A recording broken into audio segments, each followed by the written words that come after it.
Without further ado, I'd like to welcome our first speaker up to the platform. When we were putting this programme together, there were two names that were at the top of my list. The second one, Juliet Stevenson, will appear after lunch. The first is Captain Mel Robinson. And I had the good fortune to meet Mel through our contacts with the Army, paradoxically, because she was working with Army colleagues on some of the mentoring work that they were doing. And when we got to know one another, it was apparent that she would make an excellent keynote and opening speaker for today. So would you please welcome to the stage Captain Mel Robinson.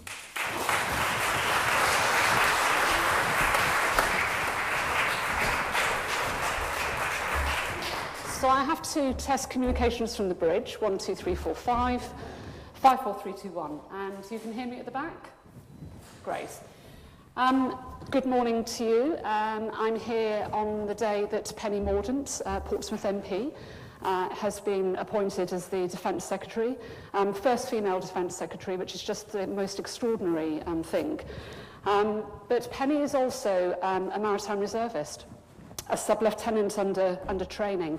So we're very proud that we have her in our organisation, and she is the epitome of somebody that is very professionally skilled, working in the Maritime Reserve part-time and stepping into her parliamentary duties. So that's going to cause a bit of a problem now, and we're not quite sure what we're going to do about that, but we'll have that conversation with her, I'm sure. And I introduce her as a personality because I will be talking about this compromise of standing out and fitting into organisations, because it's something that I've really had to master to get to where I am.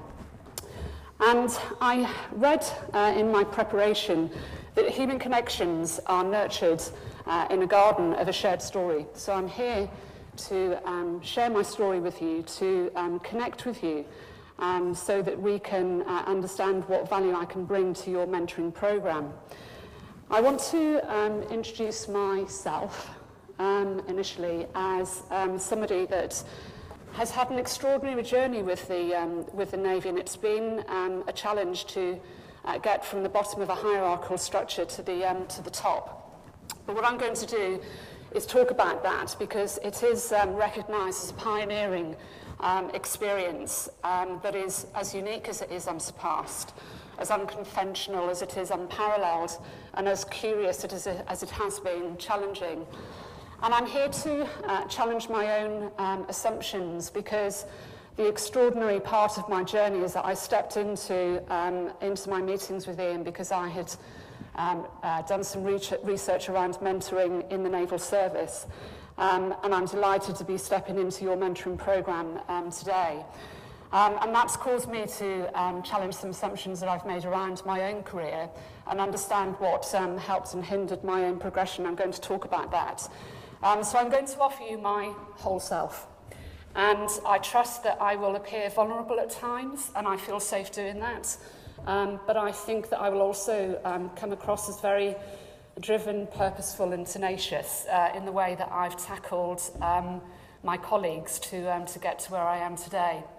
It's a story about survival as much as it is a story about celebration. And I want to talk about my mother, because my mother taught me to be the difference that makes a difference. She works extremely hard, she cares, she's incredibly resilient, and she's extraordinarily curious. These are qualities that I admire in my mother hugely, and I seek to emulate every day. And I'll be framing my thoughts today around a number of quotes, and you'll expect me to include some of my own. And I do that because I have unashamedly modelled myself on other people. And the reason I had to do that is because when I started my career in the Navy, I was one of the first women to go to sea. And as I looked up into our hierarchy, there were no female role models in the organisation for me to model myself on. So I had to step out of the service and understand how I would take leadership qualities and attributes from other sectors and bring them into myself and model myself moving forward.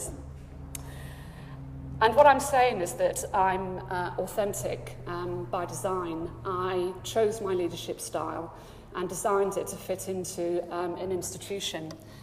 And I want to say to you that I believed when I started my career that I had to be better than best. So you're looking at somebody that started her career knowing that I wanted to get to the top of an organisation, and I knew that I was prepared to model myself to get there. I'm going to describe myself as a person in transition, and I say that because I expect to leave the Navy in the next 6 months if I don't promote to the next rank of Commodore. And if the Navy do decide to promote me to Commodore, then I will probably be in the service for the next 6 years. I'm a trailblazer, I'm a barrier buster, I'm a mother of 2 children, nearly adults. And you won't be surprised to learn that I'm my biggest critic. When you set out to be better than best, which I very consciously did, I find myself making constant adjustments. My ability to constructively self-reflect is a skill I've learned and is the jewel in my crown. And I want to talk to you about my journey through Dartmouth. Britannia Royal Naval College sits majestically on the hill looking over the River Dart. And when you walk into the college, the gates close behind you. And you walk in as a civilian and you remove your civilian clothes. You are given a number and a rank. And you cease immediately to be the person that you were when you walked in through the gates. And I can't tell you how challenging it was to maintain an essence of self and an essence of myself when I walked into an institution that was immediately seeking to impose its own sort of values and traditions to mould me into the leader that the Navy thought it wanted me to be. But of course the Navy had a limited number of female ladies at that time, so it was actually quite difficult for them to understand what they were moulding and where they wanted me to be. And I find it interesting that we're going to talk about DNA this afternoon, because when I stepped into Dartmouth, much like the double helix, where there was a thing that people knew existed but didn't understand quite how it was going to work, this was a bit like my career path in the Navy. There was a pathway.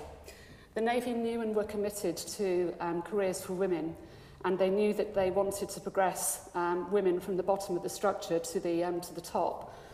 But that thing had no detail behind it. It didn't have anything designed into it that could help me or them understand how it would actually track these women through the system.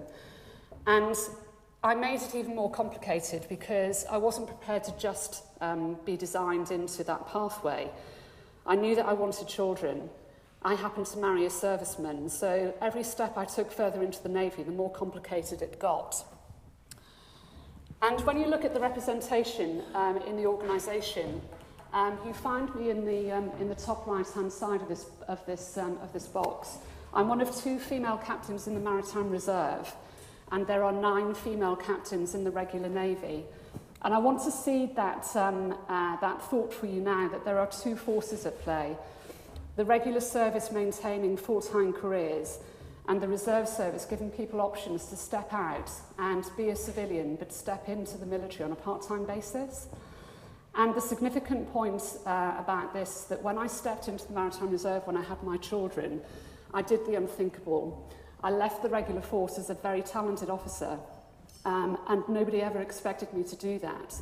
But it was the only choice I had in order to maintain my career and bring up my children. So, since we have had women at sea, 1993, 27 years, we have yet to grow our first female admiral, and we only have 1 female Commodore, and I am seeking to promote to be a Commodore in the Maritime Reserve, and that's where my particular pathway will top out.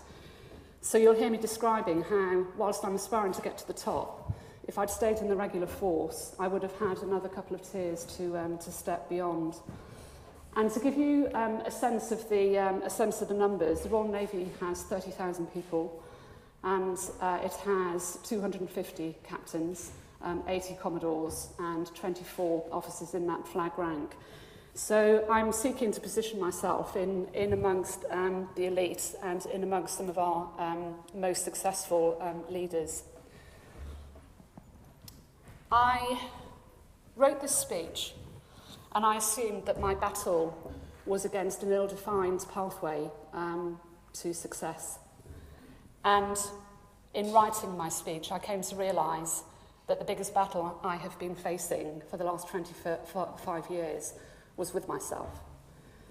Because I imposed such extraordinary challenges on myself, I accept that I made my journey quite difficult. So let's talk about Captain Mel Robinson, and I introduce her as such because that's what you see.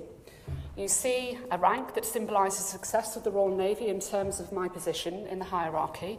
I'm a trailblazer. I have broken more glass ceilings and struck more firsts than any other female of her generation. I was amongst the first females to train alongside men in Dartmouth. I was the first female to navigate an offshore patrol vessel. I was the first female to command a Royal Naval warship. I was the first female to go on to her principal warfare officer training and withdraw from that training because she was pregnant. I was the first female to design a HR operating model for the UK's Maritime Reserve Force. I was the first female to laterally transfer into the Maritime Reserve as a captain. So there's lots of unique aspects to my career, but in demonstrating that success, I want to tell you that there are more barriers, ceilings, layers, penetrable, impenetrable in that journey than I can begin to describe. It hasn't been an easy journey, but I survived, and the person behind the uniform has come here to tell you the tale.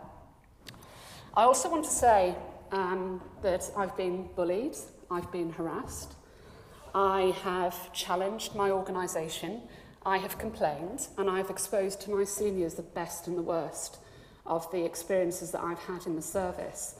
And I would encourage you to challenge your organisations when they're not doing for you what we should rightfully expect as women in these organisations. And I'm going to plant another seed in my garden and make an assumption that if I didn't like being in the Navy, enjoy my role, and if I wasn't thriving in the organisation, I'd leave. And I'm going to come back to that little flower at the end of the presentation. So I'm just going to translate the language you've read in your programme because my husband was marginally critical that I put a lot of jargon into there that you're not going to understand. The Maritime Reserve is an organisation of 4,000 people, men and women, who volunteer to contribute to Royal Naval operations on a part-time basis at peace and who expect to be called up to full-time service in war. In the Maritime Reserve, the people are the kit. They train for military duty and training establishments across the UK. They're commanded by the commander of the Maritime Reserve, my boss, who I've explained is one rank higher. And I think he's got one of the most challenging commands in the naval service. Penny Mordaunt, the Defence Secretary, is under his command as a sub-lieutenant in reserve, which is just the most extraordinary thing. So we have this eclectic mix of skills and talents in reserve. And as managers, it's for us to go and understand what those sort of skills and talents are and bring them into the regular service. I made history when I took command of HMS Express in 1998. And I want to tell you a story about that. Because as I was driving, and you drive ships, as I was driving my ship out of Troon, coming up to the narrowest point in the channel, one of my ship's company walked onto the bridge and offered me a bacon butty. And I was being witnessed and filmed by the national press, as you can imagine. So I turned the ship around, I rebirthed, and I rebriefed the ship's company on what we were going to do next. And I explained to them, whatever that was, it's not the way that I was going to command the ship. And that might seem brutal, but it was absolutely clear to them what I expected from them and what was being expected from me, because it wasn't a normal command. People were watching my every move, waiting for me to have an accident, to have issues, to demonstrate that actually women at sea wasn't such a good thing. So I had to buy them into my journey, and they did buy into the journey. And what I want to say about that is that leadership is as much about the followers as it is the leader. And I want to talk to you about my family, because my family is my passion.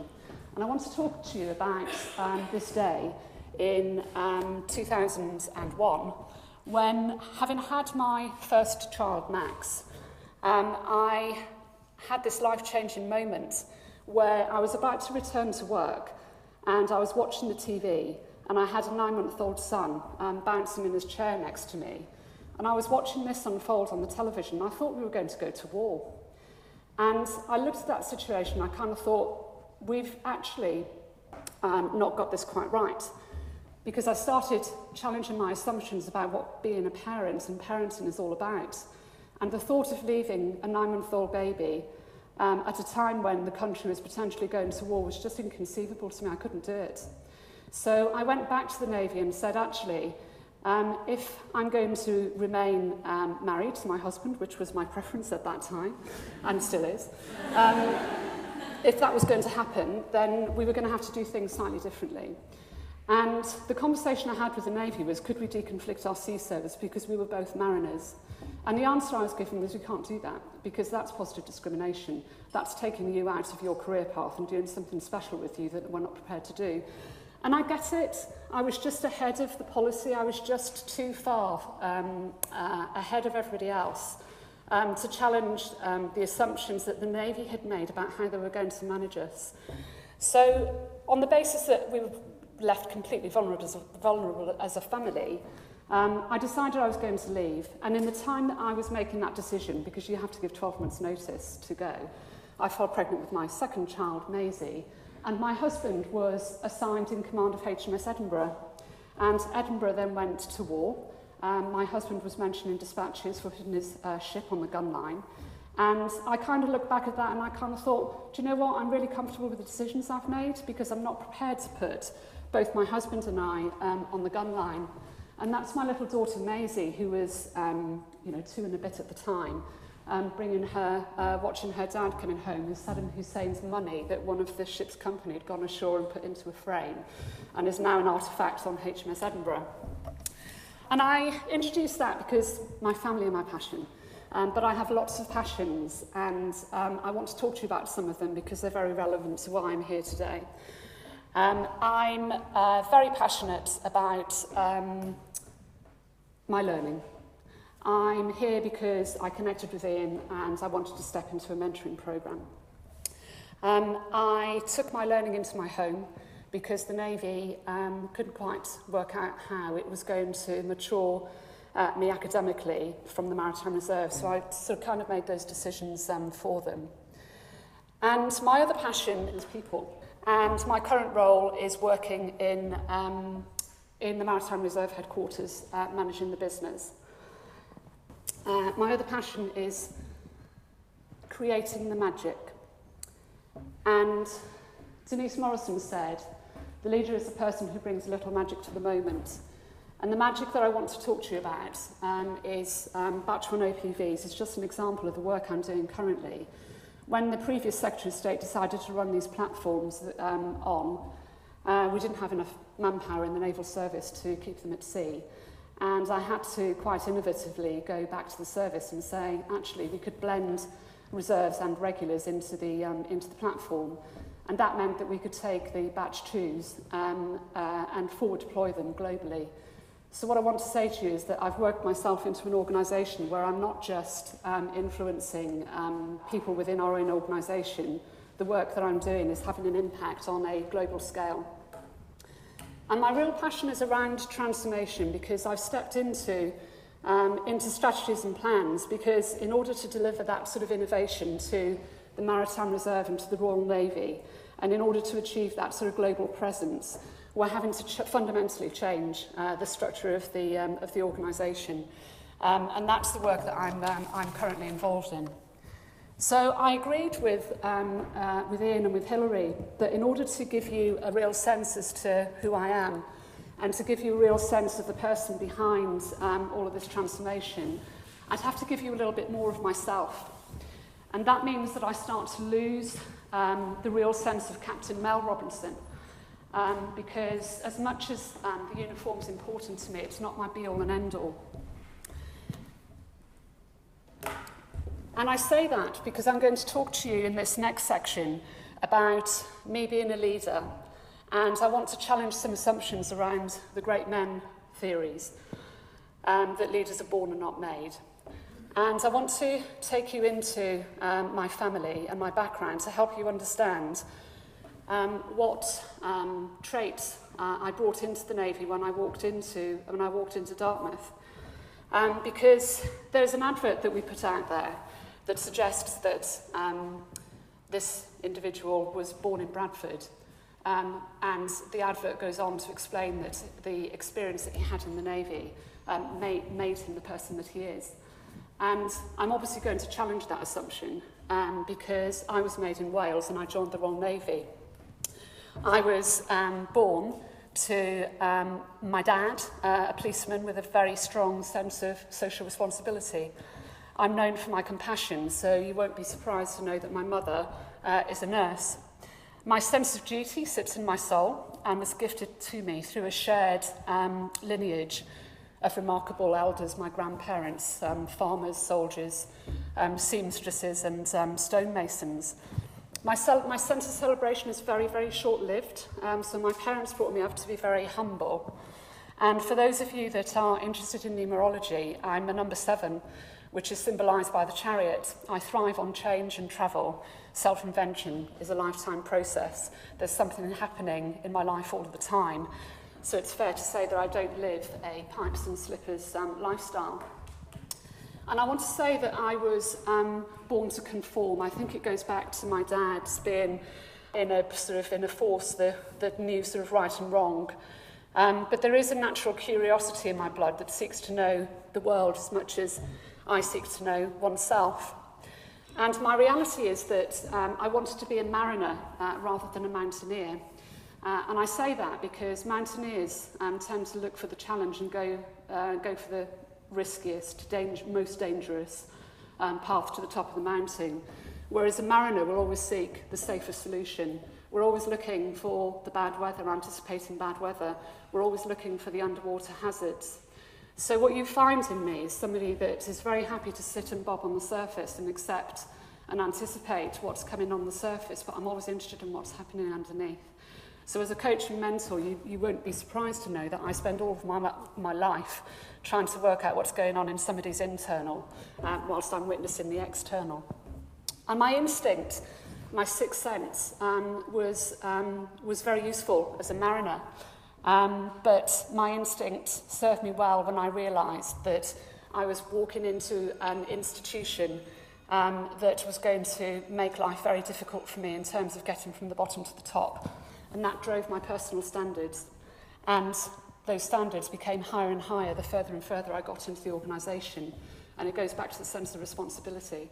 My father taught me that in order to be a good leader, I had to have high standards, and I had to, being female, make sure that those standards were better than best for all of the women that were then sort of following in behind me. And if conformity is my yin, constructive challenge is my yang. The Royal Navy have many traditions, one of which are its toasts. Saturday's toast, our wives and sweethearts, usually with the reply, may they never meet. Now, you'd expect me to challenge that tradition. I married a sailor, but a tradition I did not challenge, and this was my choice, our choice, was that the model that we created for our family was that I would stay at home as the children's mother, and I would support my husband's career because he, believe me, is much more talented and much more senior than I. So that was our traditional model, and I just want to put that out there because I accept that everybody has a different view on that. But what I will say is that we own our choices. And that took me into my mentoring research. And what I want to say about this is that the perception of men and women in my sample group was that a woman's traits and ability influenced her career to a lesser extent than her personal choices and her own empowering limits and beliefs. So whilst I've given you some really strong leadership traits that I think I was born with, I have to accept that it was my personal choices that then sort of hindered to an extent the progression. And I say hindered because I'm talking about a time issue here as opposed to where I've got to. And as I say, that was a choice that I made for myself. And what I noticed in this research is that actually it's the middle box, structures, policy, legislation, representation. I say that we're making a limited impact there because I think you've got to have women in senior positions to be able to inform the conversations that we're having about structures and policies and legislation. And whilst we have quite a good representation of women across defence, in the Navy it's still very poor. So one of my really important roles has been influencing and shaping policy, which is why I'm loving the job I'm doing at the moment so very, very much. And I'm going to talk about changing my leadership style now, because what I want to say to you is that it was as much about standing out as a leader as it was fitting in. And I think sometimes it's useful to start reshaping myself. And I'm already feeling more comfortable. It's bizarre, isn't it? I'm feeling more comfortable because I don't like flat shoes. I love a heel. And what I want to say to you, I've been an envy of all of you all morning. I love my heels. And isn't it funny how I'm already feeling more comfortable because I'm losing the constraints of the uniform. And I'm feeling that I'm able to have an honest conversation with you. My values. I said that it was very important to maintain an essence of yourself, and that was quite difficult to achieve in Dartmouth, where the values were being inflicted on you. What I want to say about this slide is that when I fell pregnant with my son, there were so few women in the service that we did not, and we had not contracted a maternity uniform. So when I was pregnant to the extent that my baby couldn't be engulfed in that uniform, they took it off me. And I went into civilian clothes. And when I went into, left the service to have my son, I had a real issue with that. And what I came to realise was that I had credited the essence of myself to my uniform. And I'd forgotten that I wasn't made in the Navy. I joined the Navy. And it took me a long time to come to terms with the fact that I had been reckless enough to give my values away to a uniform. And I had to go through some personal counselling to get myself back to a space where I got my self-esteem back. I lost a bit of myself in that process. And I talk about forgiving the service for some of the terrible things it's done to me. That was one of the worst. And I'm really glad that I put that uniform over there now. Okay, I didn't make that mistake when I went back into service, and I think I've kept a part of me disconnected. So what I want to say to anybody that's suitably trained in the room today is that there's two parts of me. There's Captain Mel Robinson, and there's Mel Robinson the person. And most of the time I can integrate the two and bring them both into one place, but sometimes you'll feel me quite disconnected and you'll hear it in my language. But the Navy did that to me. And I work hard with the Navy to make sure that they don't do that to anybody else.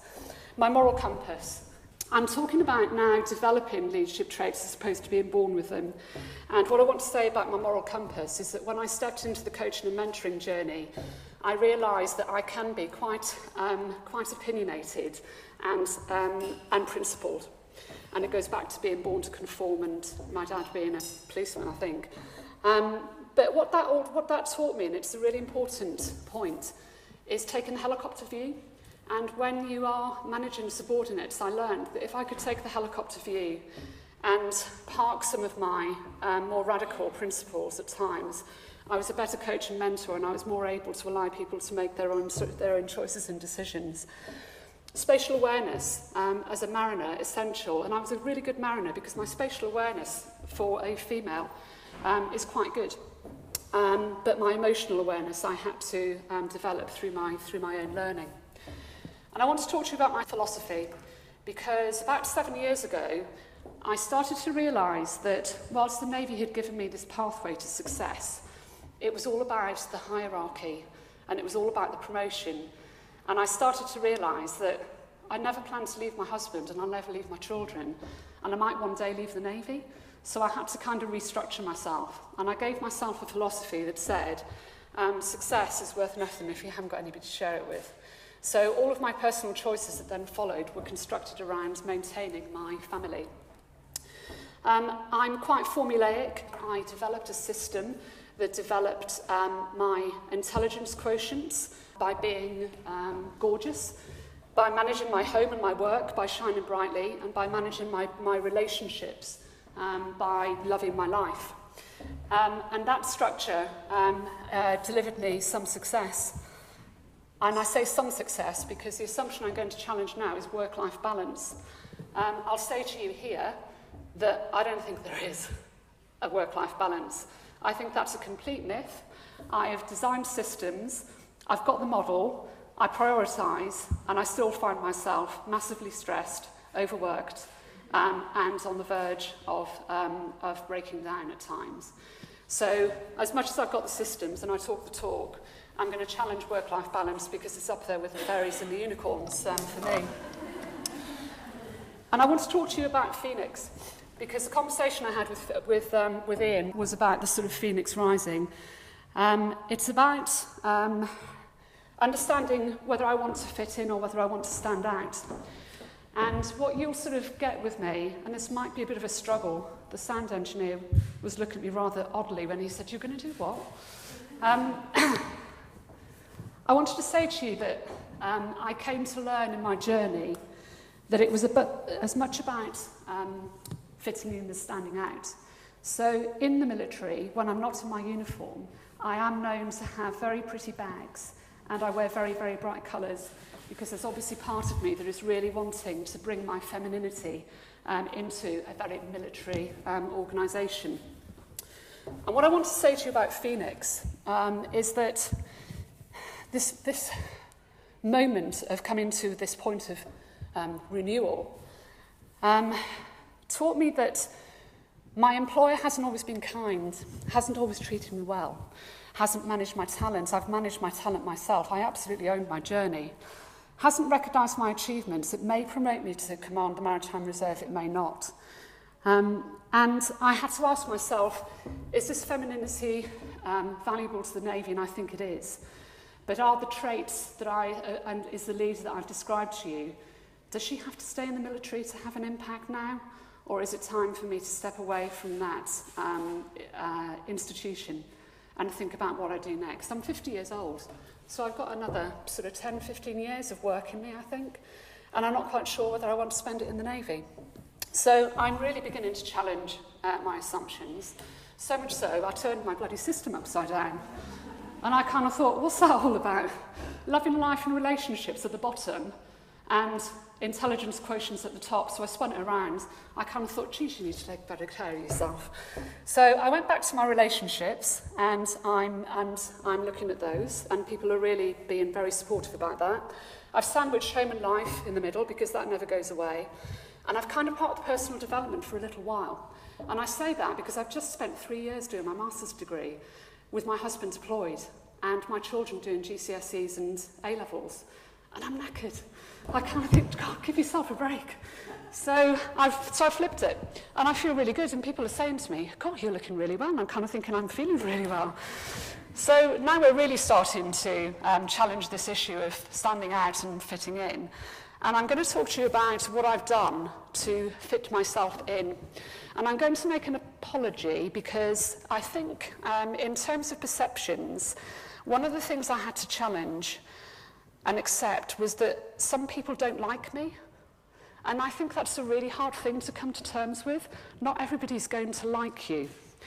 And once I'd got into a place where I kind of thought, if people don't like me, what's going on in the room when I'm the most senior person, when I'm managing the meetings, and when they're having to come to terms with that? So I had to actually step myself into being a little bit warmer.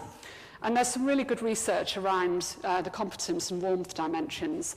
And what I'm saying to you is that when you're stuck in that uniform, it's really, really hard to come across as being warm and nice. And it's really hard when that's not happening and people don't like you either. So I've really had to work hard at that. And I'd say to you, work hard at being warm. And I also want to talk to you about strength. Some people don't like strong women. And I'm a strong woman. And I kind of think, well, how's that going to work? So sometimes I have to be a little less strong. And I find myself apologizing to myself when I go home at night. And I kind of think, why did you do that? But actually, it's because I'm fitting into an institution. And in terms of influence and authority, I'm obviously having a complete aversion to rank at the moment. So let the uniform go, but how do I then exert my authority? And what I'm going to talk to you about, or suggest to you, is that we need to have a look at negotiation. How are you negotiating your difficult conversations in your workplace? Because that happens in a different way when you're female to when you're male. And some people say, because I'm now coming across as being a bit schizophrenic, I think, I'm a bit of an enigma. I get that quite a lot. She's a bit of an enigma. I'm kind of thinking, you don't understand me. And the reason they don't understand me is because I'm choosing not to let them understand me. Because if I am too vulnerable, my God, will they come for me? So I kind of think, no. I know how far I can go. And I know how vulnerable I'm prepared to be, how less strong and how warm I want to be. But these are choices I'm making. I'm playing that person into the room. What I will say is that for all of the questions as to who I am and what's going on in my head, I see a lot of arrogance in a male-orientated organisation because they don't have the capacity to actually ask me what's going on because they don't really want to know. And I'm going to talk to you about defeat. And all I want to say about this is that the Navy have properly brought me to my knees. The uniform and the baby, that really, really hurt me. My transfer into the Maritime Reserve was not a pleasurable experience. And I've got an interesting process going on with my promotion board. Brought to my knees, quite frankly. But on those occasions, it was my resilience, which I got from my mother, my mindset and my commitment to all of the women and their families in the organisation that got me back up again. And what I'm going to say to you is there comes a time when your commitment to yourself isn't enough. And when you get to that stage, and when it's getting really, really hard, just think about those women and those families that you're fighting for, whether it be in your strategies, your plans, and your day-to-day conversations. But get out there and have those conversations and do it for the others, because sometimes you just have to go the extra mile. And I'm going to flick through this slide very quickly because all I want to demonstrate to you now, and you'll have access to the slides afterwards, is that I'm very clearly formulaic. I tend to break the problems down, and I search for intellectual solutions. And what this slide taught me was that I was becoming increasingly critical of the organisation, increasingly less tolerant of the really, really bad behaviour, and kind of thinking, I've spent 25 years trying to change this organisation, and if it isn't going to change with leaders like me in my position of influence, then perhaps it's not going to change. And this is the point where I'm really having to challenge myself. But what I will say is that my parents taught me humility, and my mother taught me to care. And when I look at my leadership and what I've done in the service, quite frankly, if I can leave and say, she was very humble, she performed well, but she cared for her people, that's good enough for me. And that's pretty much where I am. And I emphasize that because when I stepped into the mentoring approach, I was very much interested in how I was going to have an influence across the organisation and reach down to women less experienced than me and bring them up to the top. And that sort of programme has now been introduced into the organisation. And I'm just going to talk very quickly about context because McChrystal, a war legend, said that leadership is a process of influence in a group towards some defined outcome. But he redefined it and challenged the myths around leadership and said, actually, leadership is contextual. And the reason this is interesting to me is because I'm seeking to take my leadership in the military and recontextualize it into something else. So there is a kind of redesign going on there, which I'm very happy to do. But what was most telling about that was the particular context, providing meaning, and he also spoke about leaders being symbolic. And what I want to say to you is that I'm very visible in the organisation because there's only 2 captains in reserve, and as I said, 12 across the Navy. So when a female captain does walk into the room, she walks into the room, and people notice her. And what I'm told from the junior rates in our organisation is that symbol is very, very powerful to them. And so in terms of being a role model, it's really important that you own your responsibility for that on a daily basis. And what I want to say about that in the context of Dolly Parton, because I said I'd get some quotes from other people, she talks about legacies. And what I want to say is that I accept I'm a role model. I accept that I'm introducing a mentoring program, which I think will be my legacy for leaders that will follow me in many years to come.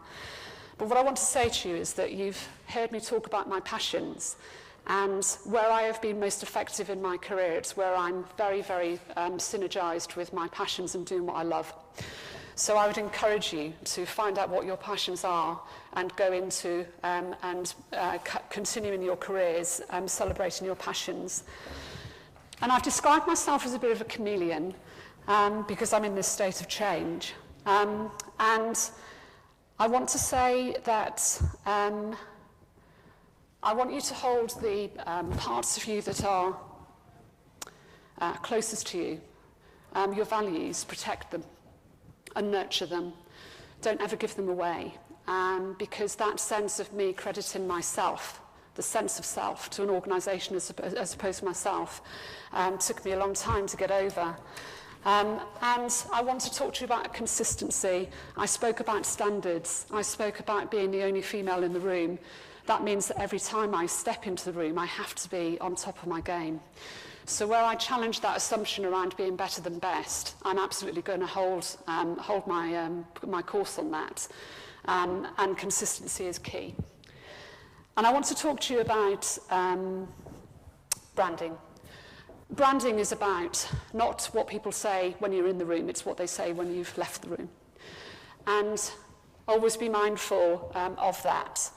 I say that people will describe me as driven and purposeful. And I don't mind those descriptions because I accept that I am. I wouldn't be where I am if I wasn't. But I would always want people to see Captain Mel Robinson walk out of the room and have a sense that she cared for them as individuals within the organisation.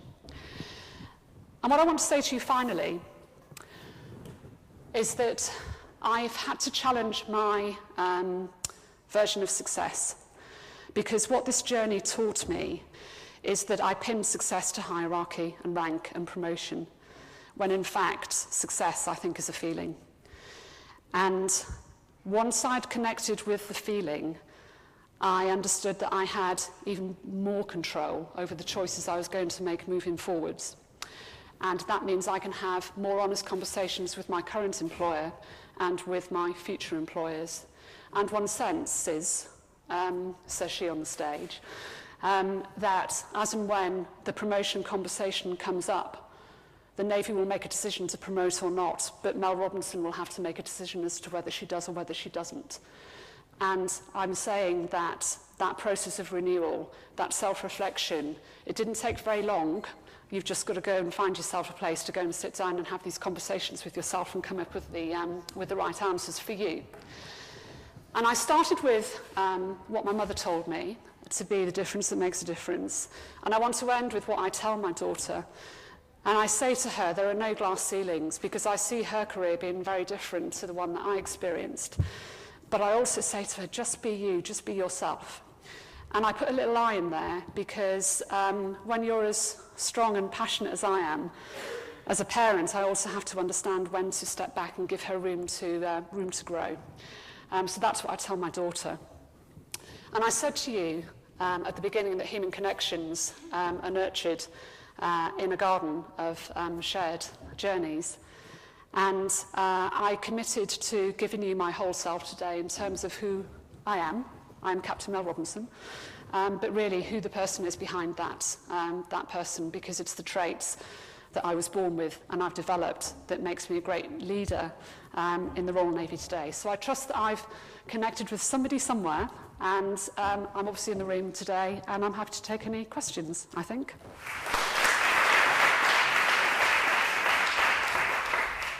If you come again and go back to just before you joined the dock, would you think it's inclusion and gender? Yes, I would. Yeah, because I realised that the Admiralty was very committed to working with women. It just didn't have enough women buried into its senior positions to understand how on earth they were going to make it work.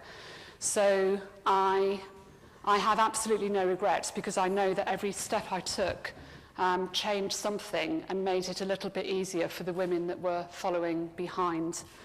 And I think because I've been given an opportunity to blend legacies into the Navy through my work and my passions, means that I can live and experience a very difficult journey, and I would be lying if I was to say that it wasn't.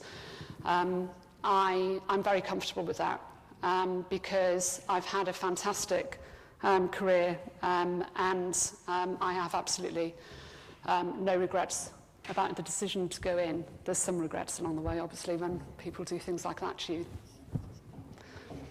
Mel, thank you so much. That was brilliant. I feel so inspired and so grateful to you for your generosity and openness. I want to ask a question around your lovely phrase, authentic by design. So, which I think probably we all wrestle with a little bit when we're thinking about leadership. So I remember, I've been ahead for 4.5 years, and I remember when I started, everyone said, you have to be authentic, but at the same time they said, but you have to be ahead. And I hadn't been ahead before, so how can you authentically be something you haven't? And the question of staying true to yourself, especially when there's no one else in the organisation being that person. Yeah. One of my colleagues, I think who you're going to mentor, hooray, talked about having a conversation with another head who said that the risk is you become a caricature of yourself because you're being this very much yourself, but perhaps too overtly. So I'm really interested in the question of authenticity and how you're true to yourself, but also reflect the needs of the role. I'll come back to consistency. To be consistent and the same, you have to be true. So you have to come back to your core values as opposed to the organisation's values, because at some stage there may be a conflict. I've never had an issue with the Navy's values. I just happen to think that what I added on top of it made me even more special. And the point I'd make is that I think my journey makes me unique, but the essence of me and the values and how I learn to apply them in the organisation makes me exclusive. So I'm now exclusive in an inclusive organisation, a relatively inclusive organisation. So and also I think the key point for me around authenticity was accepting that not everyone likes me. And once you accept that some people don't like aspects of you, you're even more comfortable to own that. And there's no falseness about it.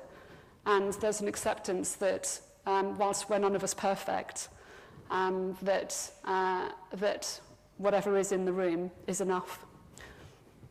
I sense that there are lots of other questions that will be asked during your time here. Yeah.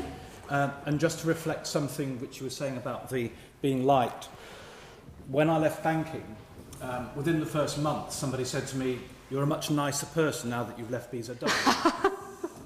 When the second person said that 2 weeks later, I started to worry about what I had been, so I completely recognise that, and thank you. Thank you. Mel, thank you once again.